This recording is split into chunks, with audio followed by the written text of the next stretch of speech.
I-PAC কাণ্ডে যখন তোলপাড় চলছে তারই মধ্যে এবার কয়লা পাচার মামলায় রাজ্যে তৎপর হলো ইডি। এবার কলকাতার কয়লা পাচার মামলায় ইডির তৎপরতা। দিল্লির পরে কলকাতার মামলাতেও ইডি সক্রিয় হয়েছে। দুজন কয়লা ব্যবসায়ীকে ডেকে পাঠানো হয়েছে চলতি সপ্তাহে।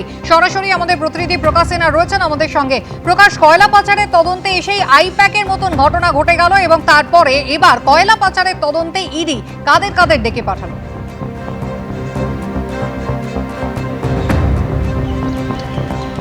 না দেখো কুসুমিতা, তোমাকে বলে দিই, গত বৃহস্পতিবার আইপ্যাকের অফিসে এবং প্রতীক জেনের বাড়িতে যে ইডি অফিসাররা গিয়েছিলেন তারা ছিলেন পুরনো মামলা, দিল্লির যে পুরনো মামলা 2020 সালের মামলা, কয়লা মামলা, সেই মামলার অফিসাররা, এবং সেই তদন্ত করতে গিয়ে তল্লাশি অভিযান চালানো হয়েছিল। কিন্তু আমরা যেটা দেখতে পাচ্ছি সম্প্রতি একটি নতুন মামলা কলকাতার অফিসে করা হয়েছে, একই কয়লা পাচার মামলা। সেই মামলায় ইডি অফিসাররা তৎপর হয়ে উঠেছেন। মোট 6 জনকে তলব করা হয়েছে, তার মধ্যে 2 জন কয়লা ব্যবসায়ী নরেন্দ্র খড়কা এবং নীরদ মণ্ডল, এই 2 জনকে তলব করা হয়েছে চলতি সপ্তাহের মধ্যে।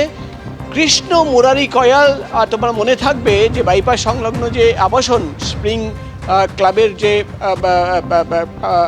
আবাসন রয়েছে সেখানে কিন্তু তল্লাশি অভিযান চালানো হয় এবং লক্ষ লক্ষ টাকা সেই বাড়ি থেকে পাওয়া যায়। তাকেও, সেই ব্যবসায়ীকেও কিন্তু তলব করা হয়েছে। মোট 6 জনকে জিজ্ঞাসাবাদ করতে চান ইডি গোয়েন্দারা। কারণ ইডি আধিকারিকরা যেটা জানাচ্ছেন যে তল্লাশি অভিযানে যে তথ্য পাওয়া গেছিল এবং যে ডকুমেন্ট পাওয়া গেছিল সেখানে তারা দেখতে পাচ্ছেন যে সিন্ডিকেট অ্যাক্টিভ ছিল এবং কিভাবে অবৈধভাবে কয়লা খনন করে যে পাঠানো হতো, রাস্তায় সিন্ডিকেট কাজ করতো, অবৈধভাবে টোল তোলা হতো, প্রোটেকশন মানি তোলা হতো এবং একাধিক ব্যবসায়ীদের নাম সামনে এসছে যাদের মাধ্যমে কয়লা মাফিয়ারা কিন্তু কলকাতায় টাকা পাঠাতো এবং সেই তথ্য সামনে রেখেই কিন্তু এবার তদন্ত শুরু।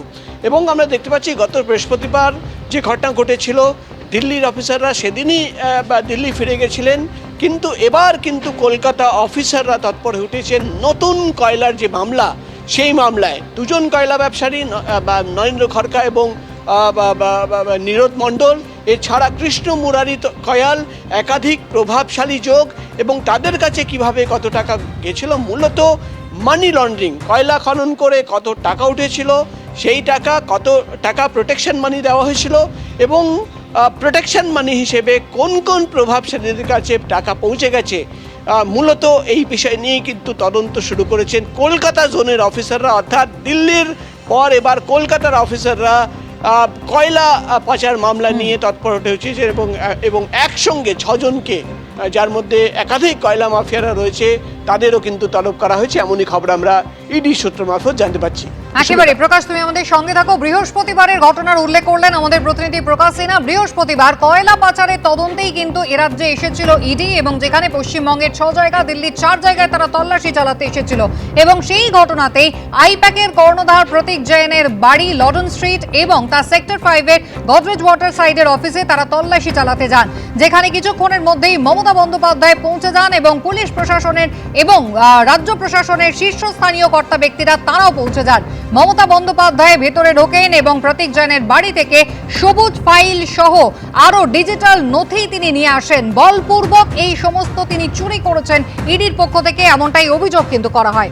যদিও পাল্টা মমতা বন্দ্যোপাধ্যায় রাজনৈতিক উদ্দেশ্য প্রণোদিতভাবে ইডি তল্লাশি নয়, এখানে তৃণমূল কংগ্রেসের নথিপত্র চুরি করতে এসেছিল এমন অভিযোগ করেন।